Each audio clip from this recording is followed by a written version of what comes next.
Hello दोस्तों, स्वागत है आप सभी का।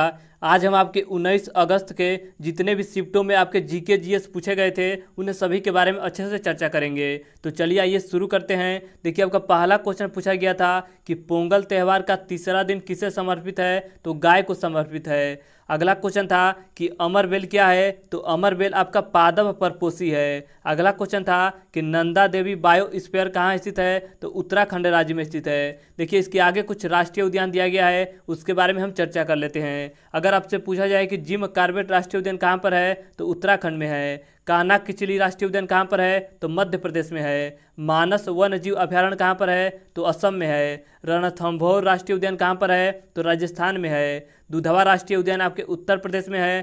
कांजीरंगा राष्ट्रीय उद्यान आपके असम में है। केवला देव घाना पश्चिम बिहार आपके राजस्थान में है। गिर राष्ट्रीय उद्यान आपके गुजरात में है। बांदीपुर राष्ट्रीय उद्यान आपके कर्नाटक में है। नल सरोवर पक्षी अभयारण्य आपके गुजरात में है। दांची ग्राम अभयारण्य आपके जम्मू कश्मीर में है। राजाजी राष्ट्रीय उद्यान आपके उत्तराखंड में है। नागरहोल राष्ट्रीय उद्यान आपके कर्नाटक में है। इसके आगे देखिए, इसके आगे आपका दे रहा है कि सुंदरवन राष्ट्रीय उद्यान कहाँ पर है, तो सुंदरवन राष्ट्रीय उद्यान आपके पश्चिम बंगाल में स्थित है। अगला आपका क्वेश्चन पूछा गया था कि सरहुल नृत्य कहाँ मनाया जाता है, तो देखिए सरहुल नृत्य आपके छत्तीसगढ़ में भी मनाया जाता है और आपके झारखंड राज्य में भी मनाया जाता है। तो दोनों को आप अच्छे से याद रखिएगा। इसके आगे देखिए, इसके आगे आपका कुछ अन्य नृत्य दिया गया है, उसके बारे में हम चर्चा कर लेते हैं। अगर आपसे पूछा जाए कि छऊ, सरहुल, जट जाटिन, कर्मा विदेशिया कहाँ का लोक नृत्य है, तो ये आपका झारखंड राज्य का लोक नृत्य है। गढ़वाली कजरी रसलीला कहाँ का है, तो ये आपका उत्तराखंड का है। कुचिपुड़ी और मोहिनी अट्टम कहाँ का है, तो ये आपका आंध्र प्रदेश का है। कर्मा झूमर कहाँ का है, तो ये आपका छत्तीसगढ़ का है। मुखौटा नृत्य और आपका युद्ध नृत्य कहाँ का है, तो अरुणाचल प्रदेश का है। बिहू, बिछुआ और बुगरुम्बा कहाँ का है, तो ये आपका असम राज्य का है। इसके आगे देखिए, इसके आगे आपका दे रहा है कि काठी बाउल कीर्तन कहाँ का है, तो ये आपका पश्चिम बंगाल का है। कथक कली मोहिनी अट्टम कहाँ का है, तो केरल का है।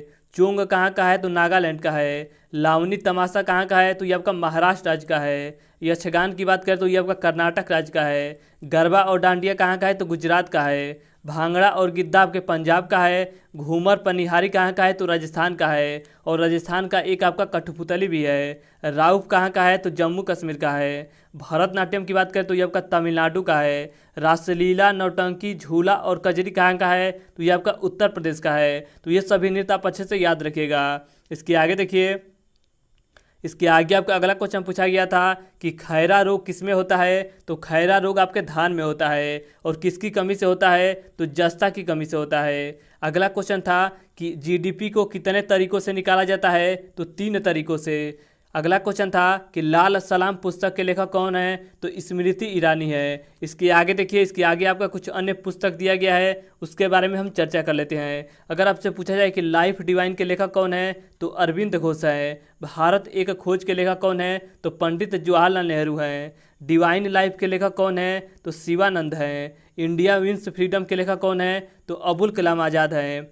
इंडिया डिवाइडेड के लेखक कौन है, तो डॉक्टर राजेंद्र प्रसाद हैं। गोदान की अगर बात करें तो मुंशी प्रेमचंद है। मालती माधव के लेखक कौन है, तो भवभूति है। तो इन सभी पुस्तक को आप अच्छे से याद रखिएगा। इसके आगे देखिए, इसके आगे आपका अगला क्वेश्चन पूछा गया था कि इस आकार वाला महासागर कौन सा है, तो इसका सही उत्तर आपका हो जाएगा अटलांटिक महासागर है। कोलकाता से हटाकर दिल्ली को राजधानी कब बनाया गया था, तो वर्ष 1911 ईस्वी में बनाया गया था। और उस समय आपके गवर्नर जनरल कौन थे, तो लॉर्ड हार्डिंग थे।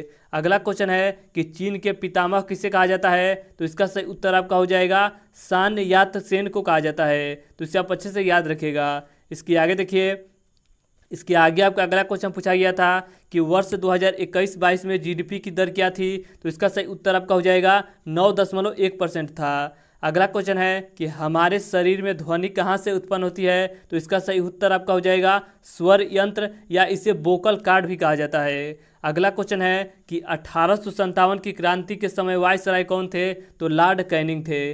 अगला क्वेश्चन है कि राजकोषीय घाटे का कितना घटक होता है, तो इसके 2 घटक होते हैं। एक आपका आय का होता है और एक आपका व्यय का होता है। अगला क्वेश्चन पूछा गया था कि पंडित रतन मोहन शर्मा कौन से घराने से संबंधित है? तो इसका सही उत्तर आपका हो जाएगा मेवाती घराने से संबंधित है। इसके आगे देखिए, इसके आगे आपका अगला क्वेश्चन पूछा गया था कि झारखंड का लोक नृत्य कौन सा है? तो झारखंड के लोक नृत्य देखिए कौन कौन से हैं। तो छऊ है, सरहुल है, जट जाटिन है, कर्मा है और आपका विदेशिया है। इसके आगे आपका अगला क्वेश्चन पूछा गया था कि पादप जगत का उभयचर किसे कहा जाता है? तो ब्रायोफाइटा को कहा जाता है। अगला क्वेश्चन था कि पनडुब्बी में मनुष्य कौन से उपकरण से छिप कर देख सकता है? तो परिदर्शी के माध्यम से देख सकता है। अगला क्वेश्चन था कि मनुष्य के शरीर में कितनी मांसपेशियां होती है? तो 639 होती है। इसके आगे देखिए, इसके आगे आपका अगला क्वेश्चन पूछा गया था कि अशोक चक्र कब दिया जाता है? तो अशोक चक्र आपके शांति के समय दिया जाता है। इसके आगे कुछ अन्य पुरस्कार है, उसके बारे में चर्चा कर लेते हैं। अगर आपसे पूछा जाए कि मान बुकर पुरस्कार कब से दिया जा रहा है? तो 1969 ईस्वी से साहित्य के क्षेत्र में। कलिंग पुरस्कार आपका 1952 ईस्वी से विज्ञान के क्षेत्र में। ऑस्कर पुरस्कार आपका 1929 ईस्वी से फिल्म के क्षेत्र में। मैग्सेसे पुरस्कार आपके सरकारी जनसेवा के क्षेत्र में 1958 ईस्वी से। ग्रैमी पुरस्कार आपका 1959 ईस्वी से संगीत के क्षेत्र में। भारत रत्न आपका 1954 ईस्वी से दिया जा रहा है। ज्ञानपीठ पुरस्कार आपका 1965 ईस्वी से साहित्य के क्षेत्र में। इसके आगे देखिए, इसके आगे आपका दे रहा है कि अर्जुन पुरस्कार कब से दिया जा रहा है? तो 1961 ईस्वी से खिलाड़ियों को दिया जाता है। दादा साहब फाल्के पुरस्कार आपका 1969 ईस्वी से सिनेमा का क्षेत्र में। पुलित्जर पुरस्कार की अगर बात करें तो 1917 ईस्वी से पत्रकारिता के क्षेत्र में। अगला आपका क्वेश्चन पूछा गया था कि ईस्ट क्या है? तो ईस्ट आपका एक फंजाई है। अगला क्वेश्चन था कि कोलम क्या है? तो कोलम आपका चित्रकारी है। अगला क्वेश्चन था कि जीडीपी में सबसे बड़ा देश कौन सा है? तो आपका अमेरिका है। अगला क्वेश्चन था कि अंतरिक्ष में जाने वाला पहला व्यक्ति कौन था? तो यूरी गागरिन थे।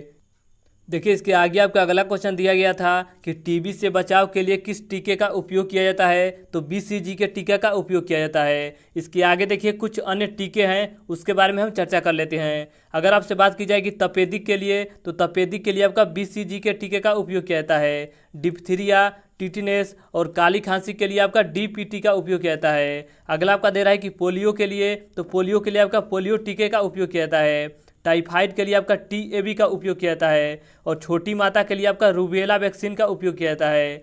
अगला क्वेश्चन दे रहा है कि कोविड-19 सभ्यता का संकट और समाधान पुस्तक के लेखक कौन है? तो कैलाश सत्यार्थी हैं। इसके आगे देखिए, इसके आगे आपको अगला क्वेश्चन पूछा गया था कि विंध्याचल पर्वत किन राज्यों में फैला हुआ है? तो इसका सही उत्तर आपका हो जाएगा गुजरात राज्य, मध्य प्रदेश, बिहार, उत्तर प्रदेश और झारखंड राज्य में फैला हुआ है।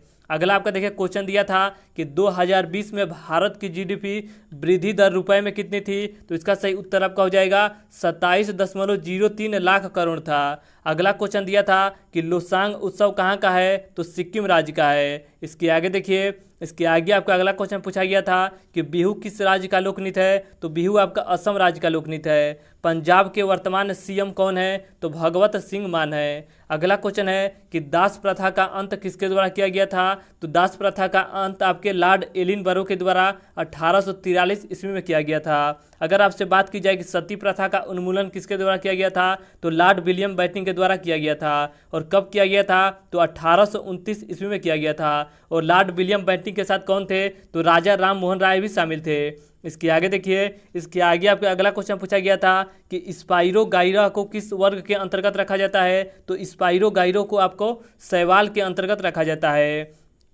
अगला क्वेश्चन था कि फांसीवाद का जनक कौन सा देश है? तो इटली है। अगला आपका क्वेश्चन पूछा गया था कि सबसे प्रबल अम्ल कौन सा है? तो इसका सही उत्तर आपका हो जाएगा कार्बोनिक अम्ल है। तो इसे आप अच्छे से याद रखिएगा, कौन सा अम्ल है? तो कार्बोनिक अम्ल है। तो आज हमने आपके 19 अगस्त से जितने भी क्वेश्चन पूछे गए थे जीके और साइंस के, उनके बारे में अच्छे से चर्चा किया। तो अगर आपको वीडियो अच्छा लगता है तो वीडियो को लाइक और शेयर करना मत भूलिएगा। तो चलिए आज के लिए इतना ही, धन्यवाद।